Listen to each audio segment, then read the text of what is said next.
भारत माता के वीर सपूतों ने गलवान वैली में हमारी मातृभूमि की रक्षा करते हुए सर्वोच्च बलिदान दिया है। मैं देश की सेवा में उनके इस महान बलिदान के लिए उन्हें नमन करता हूं, उन्हें कृतज्ञतापूर्वक श्रद्धांजलि देता हूं। दुख की इस कठिन घड़ी में हमारे इन शहीदों के परिजनों के प्रति मैं अपनी संवेदना व्यक्त करता हूं। आज पूरा देश आपके साथ है, देश की भावनाएं आपके साथ है। चाहे स्थिति कुछ भी हो, परिस्थिति कुछ भी हो, भारत पूरी दृढ़ता से देश की एक एक इंच जमीन की, देश के स्वाभिमान की रक्षा करेगा। भारत सांस्कृतिक रूप से एक शांतिप्रिय देश है। हमारा इतिहास शांति का रहा है। भारत का वैचारिक मंत्र ही रहा है, लोकाः समस्ताः सुखिनो भवन्तु।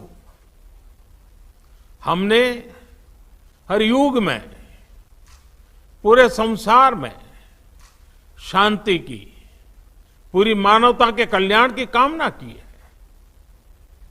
हमने हमेशा से ही अपने पड़ोसियों के साथ एक कोऑपरेटिव और फ्रेंडली तरीके से मिलकर काम किया है।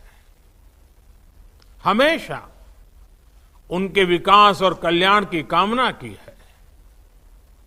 जहां कहीं हमारे मतभेद भी रहे हैं, हमने हमेशा ही ये प्रयास किया है कि मतभेद विवाद न बने, डिफरेंसेस डिस्प्यूट्स में न बदले।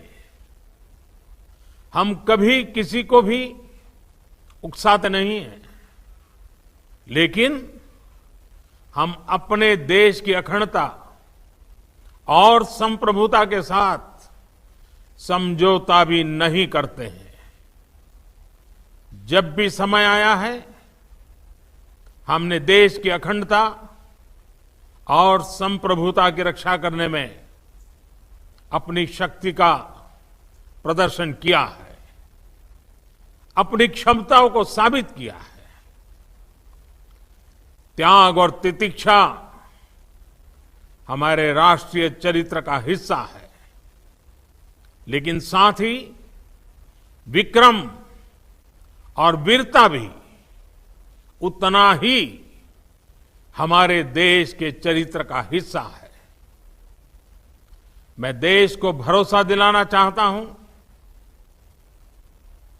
हमारे जवानों का बलिदान व्यर्थ नहीं जाएगा। हमारे लिए भारत की अखंडता और संप्रभुता सर्वोच्च है, और इसकी रक्षा करने से हमें कोई भी रोक नहीं सकता। इस बारे में किसी को भी जरा भी भ्रम या संदेह नहीं होना चाहिए। भारत शांति चाहता है, लेकिन भारत उकसाने पर हर हाल में यथोचित, हर हाल में यथोचित जवाब देने में सक्षम है। और हमारे दिवंगत शहीद वीर जवानों के विषय में देश को इस बात का गर्व होगा कि वे मारते मारते मरे हैं। अभी मेरा आप सभी से, सभी आदरणीय मुख्यमंत्री जी से, सभी यहां इस मीटिंग में, वर्चुअल मीटिंग में उपस्थित आप सभी से आग्रह है कि हम खड़े होकर के 2 मिनट मौन रख करके इन वीर सपूतों को पहले श्रद्धांजलि देंगे। उसके बाद आज जो हमने हमारी मीटिंग तय की है, उस मीटिंग को आगे बढ़ाएंगे।